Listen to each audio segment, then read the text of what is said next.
السلام عليكم أصدقائي، إن شاء الله تكونوا بألف خير. اليوم رجعت لكم فيديو جديد. اليوم الفيديو على طلب المتابعين.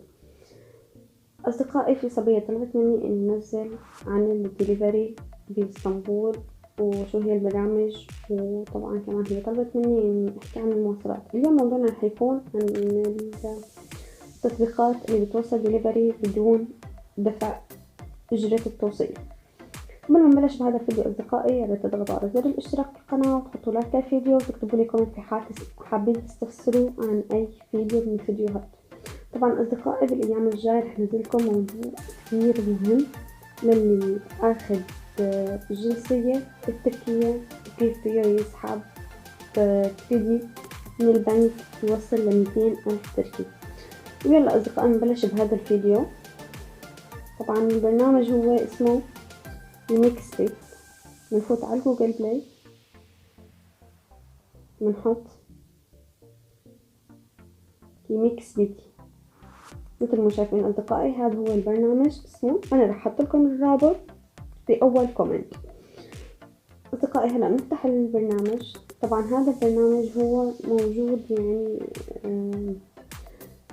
تركيا كلياتها، شايفين الولايات التركية مثل ما تكون شايفين. هو أول شيء أول ما تفتحوا البرنامج بيعطيكم إنكم تفتحوا الموقع حتى يقدر يحدد موقعك. أنا هلا حدد موقعي، عرف أنا وين، يعني باسطنبول. الآن أنا رح أحدد مثلا اختياريا مثلا بأي منطقة أنا. خلينا نكتب مثلا بشار شهيد. اوكي أصدقائي، هاي واجهة النظام. واجهة النظام تطلع على هذا الشكل. كيف فيكم تسجلوا بالبرنامج، كيف فيكم تختاروا طلبكم، شو هي المطاعم المنيحة، شو هو المو منيح. أنا رح أشرح لكم كل شي عنه بالتفصيل. رح نفوت لهون أصدقائي، عفوا رح فوت لهون. فيكم تسجلوا مثلا حساب، فهن بيقولوا لكم إما عن طريق الفيسبوك أو عن طريق الإيميل الجيميل مثل ما شايفين تحت. بتحطوا معلوماتكم عبارة عن إيميل رمز شفرة أو الفيسبوك فيكم تحطوا عليه، رأسا بيعمل لحاله دخول. الآن أنا رح أسجل دخول وارجع لكم مثل ما شايفين أصدقائي. بعد ما سجلت دخول فطلع لي الشاشة الرئيسية كيف بتطلع. طبعا هون تحت أنا مختارة العنوان مكان ما رح أضغط. هون تختاروا العنوان اللي بدكم إياه. فيكم تغيروا العنوان، طبعا فيكم تكتبوا في أي ولاية كنتوا فيها. أنا أيام مثلا أكون مثلا بالحديقة أو بمكان على البحر أو هيك فيني أطلب منه. كيف إني أعطيه رقم الجادة، فيكم تطلعوها من جوجل مابس يعني الخرائط وتعرفوا. طبعا هون في عروضات كتيرة موجودة. شو هي المطاعم الموجودة الآن علمتكم كيف فيكم تسجلوا دخول. الآن مثلا إذا كنت طالب بالشي جامعة، فهون مثل ما كاتبين آخر خيار مكان مو محطوط هاي الطاقية الحمراء بتضغطوا عليه، فبتشوفوا انه انتوا وين عم تدرسوا، فهي عليها عروضات. يعني هدول اسماء الجامعات عليهم عروضات. اذا بتنتبهوا 25% هون في عروضات. طبعا في عروضات كثيرة وايام بيعطوكم كوبونات. وانا اصدقائي مثل ما فرجتكم هاي بالنسبة للطلاب كيف فيهم يطلبوا. في شغلة تانية كمان اصدقائي. هون اول شي بيعطيك مثلا البروفايل. شو الفائدة من هذا البرنامج؟ هون بيطلع لكم انه انتو قديش طالبين خلال قديش صاركم مسجلين بالحساب وقديش صاركم طالبين. مثل ما مبين عليكم انا هون صار مسجلة من 2 سنين وعندي هذا البونو مثل كوبونات بتجمعون اخر شي بس تخلصون. يعني تخلصون في مراحل مثلا هلا ترجيكم شو هي، فبتاخدوا كوبون هدية. يعني ممكن يكون انه كوبون قيمة 3 ليرة او 50 ليرة حسب الكوبونات، كل شي له شي. طبعا أصدقائي هلأ نزل تحت مطالعي إنه أنا بهذا الأسبوع إني بهاي المجموعة، لأني أنا صار زمان ما طلبت الصراحة. يعطوك الترتيب بينك وبين الناس اللي طالبة واللي قريبة من منطقتك. خلينا ننزل تحت. مثل ما شايفين أصدقائي هون بتشوفوا انتو شو الكوبونات اللي لازم كل واحد تفتحوا. مثلا هون هاي البرجر لازم تطلبوا 50 كنبة برجر حتى تربحوا كوبون. هون ما عندي فكرة شو هاي، رح روح على الشي اللي عندي فكرة فيه. هون لازم تطلبوا 10 تاطلي يعني حلو بالفستق الحلبي وبيحسبوا لكم اياهم. هون مثلا على عصوص الرمان طبعا، وفي كل مدى بتطلبوا فيها وبتقيموا المطعم بيعطيكم إشارة مثل تقييمات للطعم الأكل وكل شي. يعني في أي شي ما عجبكم فيكم تبعتوه لصاحب المطعم، هو عن طريق خلينا بيطلبوا منكم لما بتطلبوا الطلب. أصدقائي كيف فينا نشوف المطاعم القريبة مننا؟ طبعا بعد ما تدخلوا العنوان فرح يطلعلكم كل المطاعم القريبة منكم. مثل ما شايفين في عدد من البيتزا، في KFC هذا تبع الفاست فود، في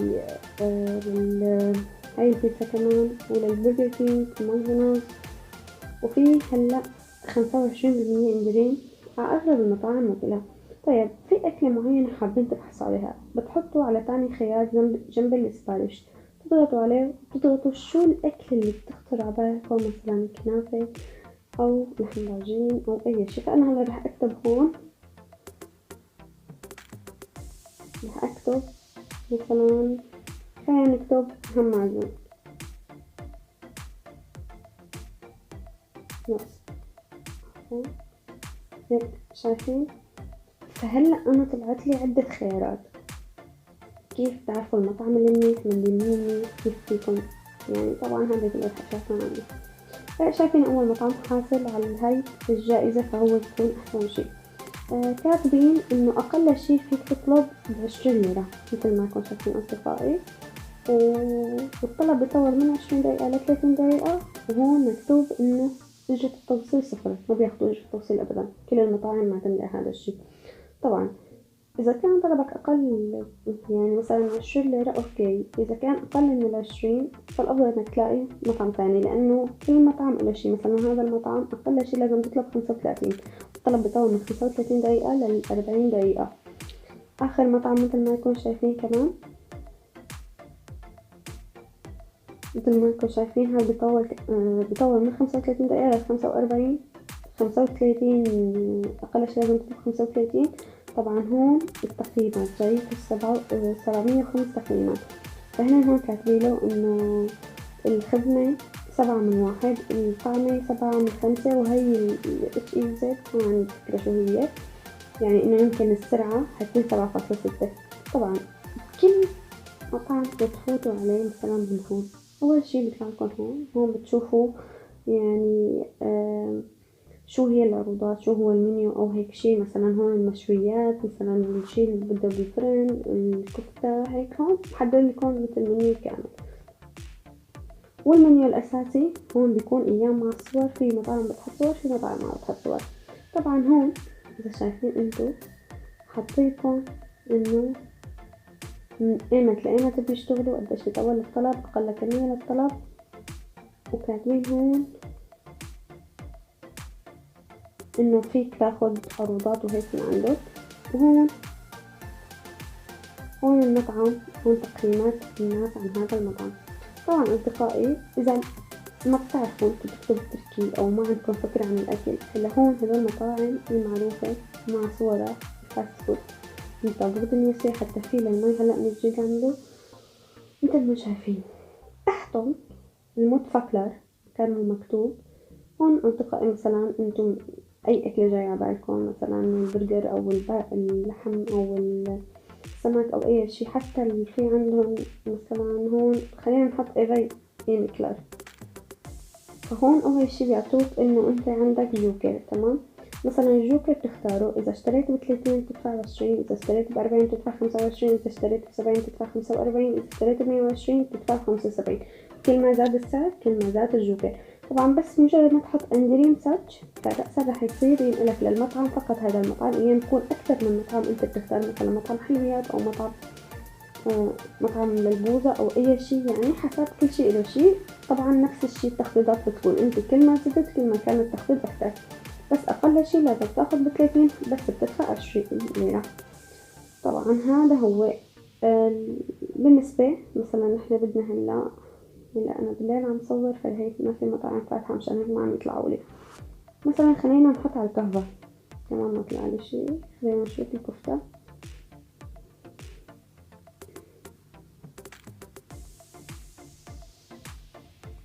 هلا هون حطيت البيضة واللحم معجون، اوكي.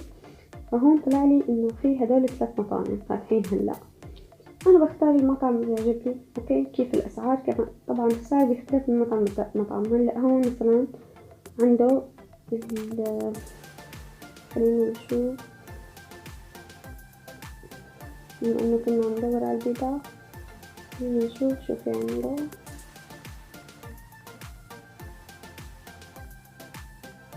يعني الأسعار بتختلف بين ليرة وليرتين بين كل مطعم. وهي أصدقائي هيك بتكونوا بتطلبوا اللي بدكن إياه، وهذا كلياته بيكون. هلا أيام فيكم تضيفوا لهي الجزدان عن طريق البنك مثلا 10 أو 20 أو 30، فبتجيكم عليهم عرض. ممكن العرض يكون مثلا إذا ضفت 10 يجيك 10 مقابلة، إذا ضفت 100 بيجيك 100 مقابلة. فكل ما زدتوا أكتر كل ما بيجيكم ضعف أكتر. طبعا هذا الشي مع طول أيام، أوقات وأوقات. وأصدقائي كل الأكلات موجودة مثل ما انكم شايفين، من البيلاف للطاطلي للوفل، أي شي، حتى السوشي هلأ من جديد نزلوه.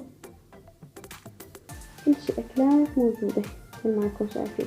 انتوا فقط عليكم اما تبحثوا من هون من طريق البحث او تختاروا من تحت. فالافضل الاكل بدكم اياها تبحثوا تطلع لكم المطاعم المحددة الموجودة قريبة عليكم. طبعا اصدقائي بما انه هون شكل نحن وشرحت لكم كل شيء، طبعا الدفع بيكون اما عن طريق الكريدت كارد يعني البنك، او فيكم تدفعوا اونلاين يعني تدفعوا قبل ما يجيكم الطلب، او فيكم تدفعوا نقد، ما بتفرق يعني، فيكم تدفعوا عند الباب يعني كمان هذا ما بيفرق. هلا هون شو فينا نستفيد من الكوبون. الكوبون بيجيكم هون بيكون موجود مثل ما بتختاروا، فبتختاروا وقت بدكم تدفعوا، فممكن انه يخصم عليكم 5 أو 10 حسب، يعني ما بيطلب ايام مصاري ابدا. الآن بنفس البرنامج عملوا ميزة جديدة وقت صارت الكورونا، اللي هي انك فيك تتسوق عن طريق الانترنت، تسوق أغراض للمنزل وهالقصص. فرجيكم الآن أنا هلا. لكن هون إذا هون بيبين لك شو أقرب مكان عليك، شو بتقدر تطلب. هلا أنا أول ما نزلت البرنامج جاني كوبون اللي هو عبارة عن 25 ليرة. طبعا أنا طلبت 25 ليرة لكن بس دفعت قديش 5 ليرات. طبعا رح يبين عليكم، أنا رح فرجيكم السباريش القديم ليكم هون الشغلات. شوفوا أصدقائي، أنا طلبت وقتها سكر كيلو وعلبة حليب وكرتين شيبسي وواحدة بيبسي. وقت عملوا عرض علي اعطوني إلي كوبون قيمة 25 ليرة مثل ما شايفين هون كاتبين انه انا ربحت 25 ودفعت فقط 5 ليرات وربع. طبعا هذا اكسب العرض وقتها دفعت اونلاين، يعني دفعت عن طريق البنك، مشان هيك ربحت. دفعت قديش بس 5 ليرات وربع. يعني لازم وقت يكون في كوبونات وعروض تدفع عن طريق البنك، هي فقط لهون. اما باللي كسبت فيك تستخدم الكوبون عادي وتدفع نقد الكوبون وهيك ربحت. يعني ايام بيعملوا عروضات، فانتوا عطول خلوا الاشعارات موجودة حتى يبين عنكم العروضات كلياتها. طبعا هون نفس الشي بتحطوا الادرس، فيكم تدفعوا عن طريق الكريدت كارد وفيكم تدفعوا نقد. على الاغلب ما في نقد هون لحتى اتاكد لكم من الموضوع. ما البرنامج حتى اتاكد من موضوع النقد لانه انا ما انتبهت عليه صراحة. هون بتضيفوا اذا نقد او لا، نشوف عليه هذا. فيكم تدفعوا نقد وفيكم تدفعوا على الباب عن طريق البنك كارت البنك، أو فيكم تدفعوا أونلاين يعني عن طريق كود بيجيكم على كارت البنك وبياخد المصاري بتحول رأسا لعندهم. هي إنه بيقولوا تماس، يعني بحط لك الأغراض على الباب وبروح. طبعا تعالوا نشوف العروضات هلا. هون مثل ما شايفين أصدقائي بيحطوا عروضات كتيرة، لكن العرض بيطول إما يعني يوم واحد أو كم ساعة. مثل ما شايفين عروضات 20%. هلا أسعاره بالنسبة للماركت فهي أكتر، نعم، لكن إنه الحلو فيه إنه بيوصل على البيت وبضل شغال تقريبا 24 ساعة وعروضاته حلوة. يعني أنا هلا لما بيجي كوبون بس بشتري من عنده، لما ما بيكون في كوبونات ما بشتري، مالي ملزوم إني أشتري، مو ضروري إنك تشتري، بكفي إنك تسجلوا عندهم يشوفوا شو موجود عندهم في حال حبيتوا يعني تجوز تستلزموا هالشي، طبعا هون أقل كمية لحتى تطلبوا هي 25 ليرة، لحتى يوصلكن هي 2.5 بياخدوا منكن. التسليمات بتكون 10 دقايق. طبعا الأسعار بتختلف متل ما حكينا، وهي هي أصدقائي يعني ما في شي جديد فيه. في حال كان في كوبون أو شي فبيعطوكن على الكوبون لاد هون بتشوفوا العروضات كلياتها جنب السلة بتلاقوا كل العروضات. هيك أصدقائي نكون وصلنا لنهاية الفيديو، إن شاء الله أكون فدتكم بهذا البرنامج. وإذا حبيت تستفسروا عن أي شي ياريت تكتبولي بالكومنتات. أنا أكثر البرامج الموجودة في تركيا مستخدمتها. وإن شاء الله تكونوا بألف خير ويعطيكم ألف عافية، ولا تنسوا الاشتراك بالقناة، والسلام عليكم.